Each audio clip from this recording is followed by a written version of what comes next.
And now, 6 News proudly presents Mid-Michigan Counts. Hello and welcome to our 6 News election special. I'm Sherry Jones. For the next half hour, we'll tell you about the candidates you'll see on your ballot if you still haven't voted in this year's election. And we're going to start at the very top. Michigan is one of a handful of states that will decide who will be our next president. And that's because most states already lean toward former President Donald Trump or the current Vice President, Kamala Harris. But Michigan is one of the few toss-up states, and a series of polls out this week show just how close it's going to be. The poll tracker by the website 538, which works with ABC News, shows the race is virtually tied, with 47.6% of those surveyed supporting Harris and 47.3% backing Trump. Michigan voters won't just have a hand in choosing our next president. You'll also decide who to send to the Senate and which party might control it.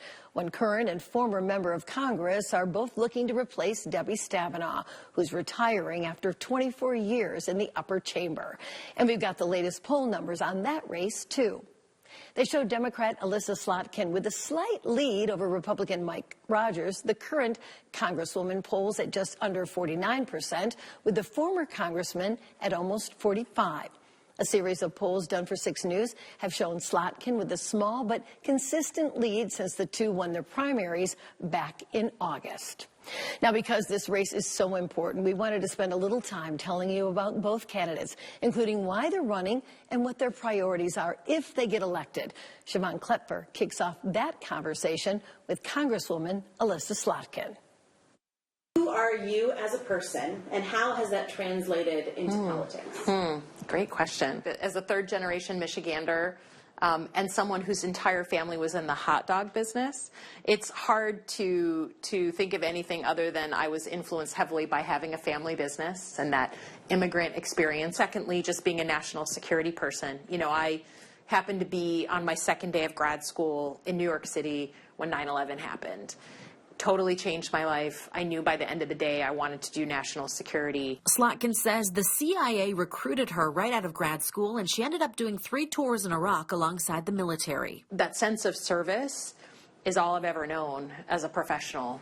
And I never really thought about running for office until the tenor and tone of politics just got so bad here at home. She's running for the U.S. Senate for 4 reasons. First, to make America a place where anyone from anywhere can get into the middle class. Policies that support jobs with dignity, union jobs, and then covering the ever insane costs of healthcare, prescription drugs, housing, childcare, and post-secondary education. Second, to make more things in America, specifically in Michigan. That means more supply chains coming home. That means making critical things like chips. You know, we had our plants here on and off again, laid off, coming back, off, coming back, because we couldn't find 14-cent microchips.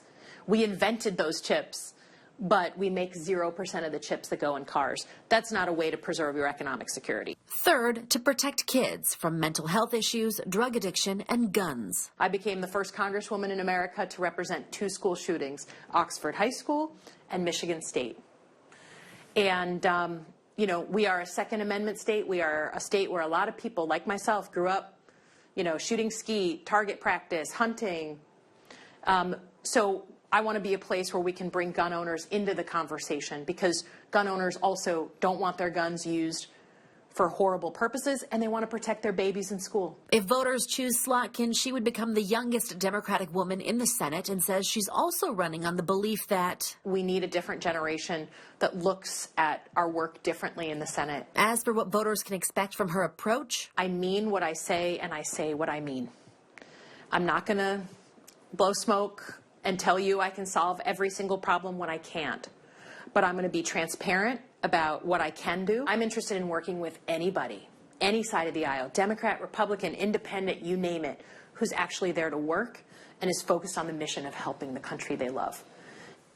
Now, there's something that Alyssa Slotkin and Mike Rogers have in common. They both served in Congress. In fact, until the district lines were redrawn just a few years ago, they both represented the same district. But that's where the similarities end. Slotkin served in the CIA, Rogers in the FBI. And as you might imagine, they don't see eye to eye on the issues either. Here's Jorma Durand on what Rogers hopes to accomplish. Mike Rogers, Republican candidate for the U.S. Senate representing Michigan, isn't new to politics. He got elected as a state senator in 1995 and then served multiple terms in the U.S. House of Representatives until 2015. That's when he got out of politics and entered the private sector, but says the past 4 years have been just too much to bear to not want to get back to Washington. You need somebody who knows how to work across the aisle to get things done and actually has gotten things done in a pretty complicated place. Well, that's me, and I've done it, and I'm going to do it again for the people of Michigan. He's focused on 4 things: inflation, education, rising crime, and the southern border. What I've found is people are looking for normal. They want the border closed so they don't have to deal with crime coming to their neighborhoods as we do now, like fentanyl, human trafficking, home invasions. All of that's happening in Michigan. They just want normal again. Donald Trump has fully endorsed Rogers, and Rogers fully supports Trump too. But based on Rogers' past and current campaign, it's hard to pin him down as someone screaming MAGA to voters. I'm an issue-focused guy. And I do believe on the issues that are important to Michigan families, Donald Trump is the right guy at the right time to help us get those accomplished. Like how to tame inflation and bring prices on goods and services down. He says it starts with energy independence. And so what we're saying is let's be energy independent. That's strength. And all that money stays in the United States. That helps us pay off this, get this debt under control. And then we're going to have to find places to cut the budget. During his time in Congress, Rogers was anti-abortion, voted against reproductive rights, and did not support Michigan's 2022 constitutional amendment guaranteeing the right to abortion, but says he does not support a federal abortion ban. As for crime, he says it has increased since Biden has been in office and that Michigan leads the way, a problem he, as a former FBI agent before he got into politics, says is unacceptable. We have 8 Michigan cities out of the top 50 in the most dangerous cities in America. 8. By the time I'm done with my first term, we're going to get those off of the list. Rogers says he's also concerned with what he calls a literacy epidemic in Michigan, claiming 80% of high school students do not read at grade level, and he's got a plan to fix that. So we're going to get America reading again. We're going to put reading, writing, and arithmetic back in schools so that our focus is on how you prepare these students to do better in the world. A place Rogers hopes to make better and why he's looking for GOP support. Here for you in Lansing, Jorma Durand, 6 News. Thank you, Jorma. Well, the White House and the U.S. Senate aren't the only things the people of mid-Michigan will decide. The person they pick for Congress could also decide who controls the U.S. House of Representatives. We'll introduce you to those candidates when our election special returns.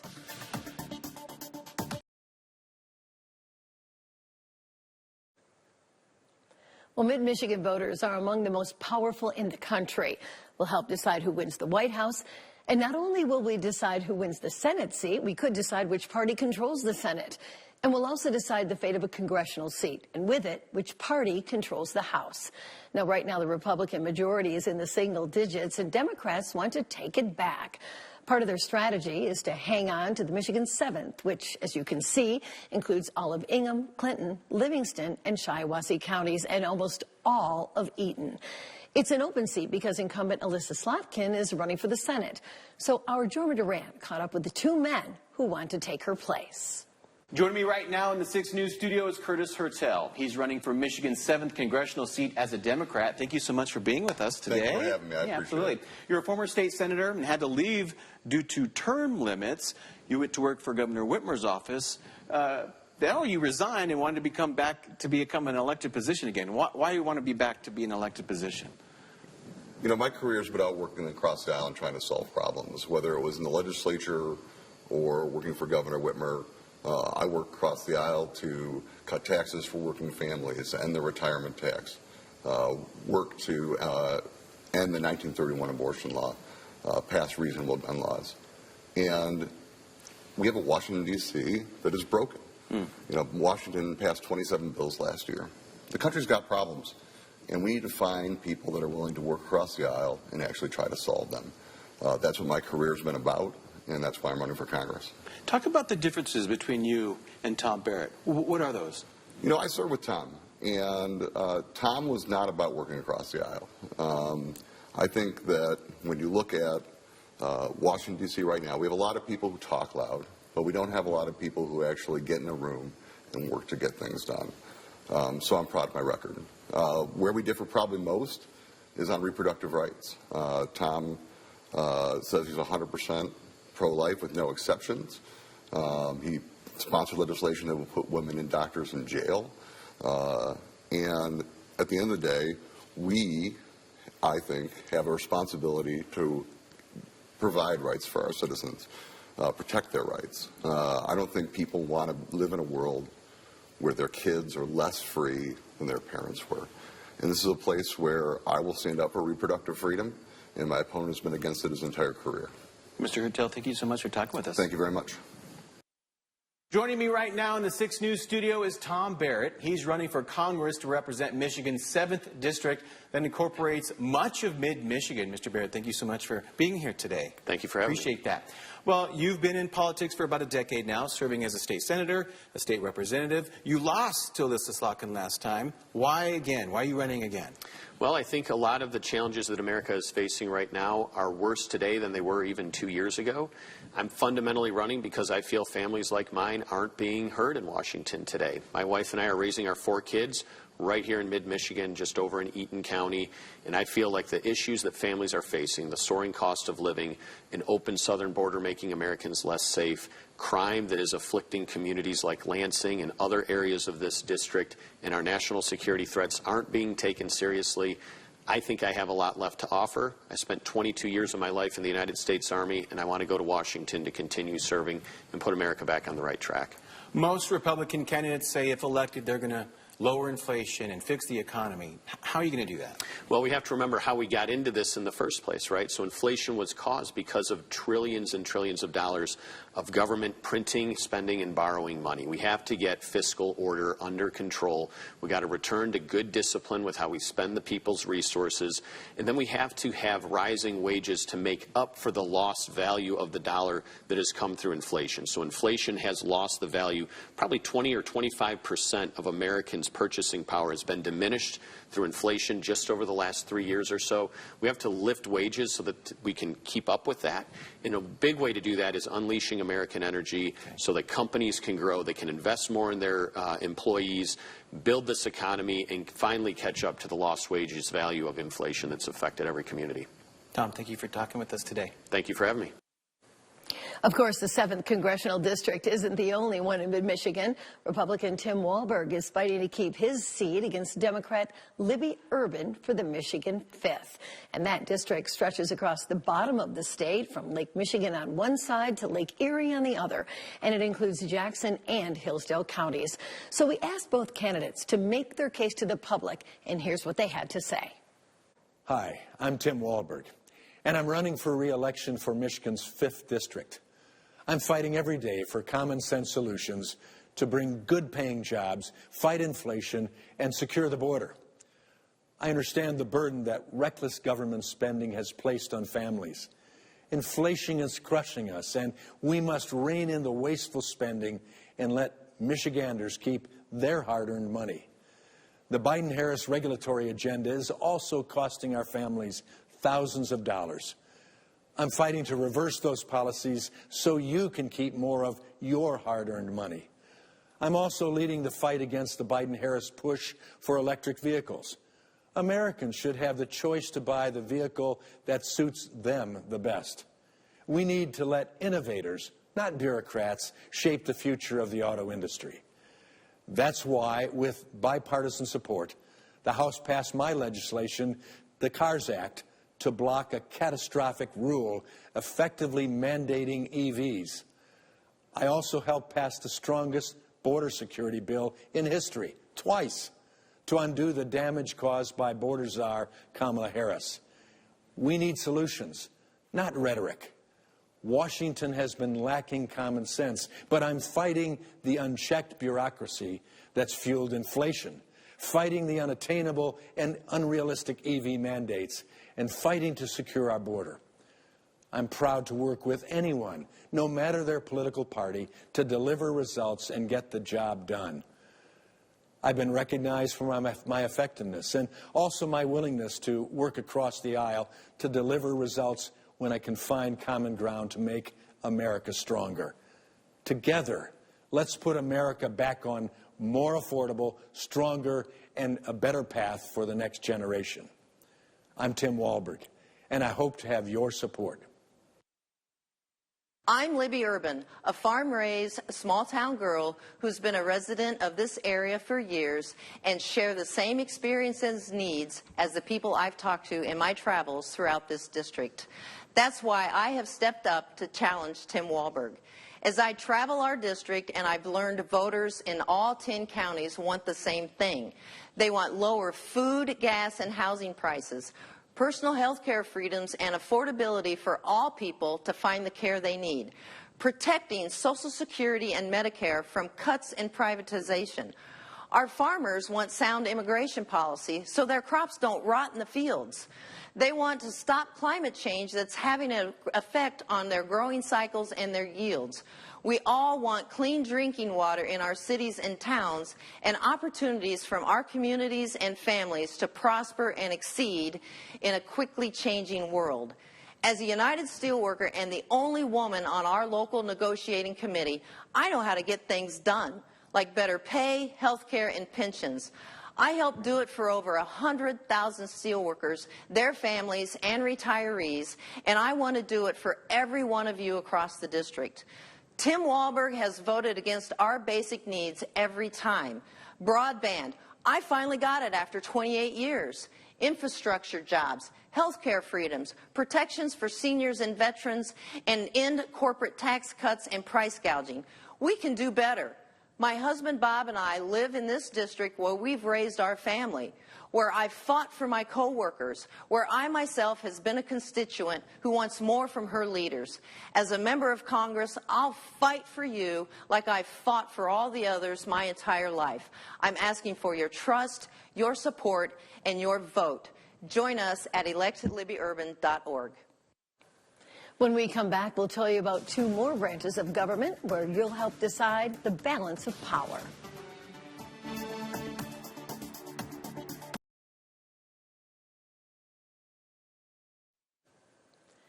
You know, we've spent a lot of time talking about jobs in Washington and how your vote could decide the balance of power there. But while it hasn't gotten as much attention, your vote may also decide which party controls the House of Representatives here in Michigan. So we asked our Capitol correspondent, Tim Skubic, to take a closer look. Currently, Democrats hold on to House control by a razor-thin margin of 2 votes, which means if the Republicans can gain just 1 seat, then it would be a 55-55 tie. And if the Republicans pick up 2 seats, they could take control 56-54. The battle comes down to only 13 legislative seats, including the one in Jackson, and others are from Marquette, Traverse City, Downriver, Macomb County, and Battle Creek. House Speaker Joe Tate reports that the Democrats are running on their record of tax cuts for seniors and a tax break for needy families struggling to make ends meet. Our focus has been putting people first, so we've been lowering costs. We've been focused on gun violence reduction. We've been ensuring that everyone is treated equally before the eyes of the government. This freshman Republican is chairing a House GOP takeover campaign, and he is pitting the Republican hopes on kitchen table issues. Price of groceries. It's going to be on, the safety and strength of our communities. It's going to be making sure that, families know their grandkids are going to want to make Michigan a place where they're going to, plant their flag and start their family. This Democratic senator is campaigning in those 13 House districts, and she is telling folks if Republican Matt Hall becomes the Republican Speaker, bad things will happen. Matt Hall version is to grind everything to a halt, and we could see a government shutdown. Obviously, Republicans reject that notion, while hoping at the same time that Donald Trump's coattails at the top of the ticket will help Republicans win more House seats down ballot. I don't think he's a liability in 2024 the way he has been in previous elections. And obviously, the Ds are hoping Mr. Trump will hurt Republican efforts to flip these numbers on November 5th. Here for you in Lansing, Tim Skubic, 6 News. And the Michigan House isn't the only thing at stake. Democrats have a one-seat majority on the Michigan Supreme Court, but there are 2 seats available. And while Democrats are firmly in control of the Michigan State University Board of Trustees, 2 of the 8 seats are up for a vote there as well. Well, we did have a chance to question all the major party candidates in both of those races, and we also gave them 2 minutes to make their case directly to you. And you can find all of those clips on our website at WLNS.com/vote. And we'll be right back.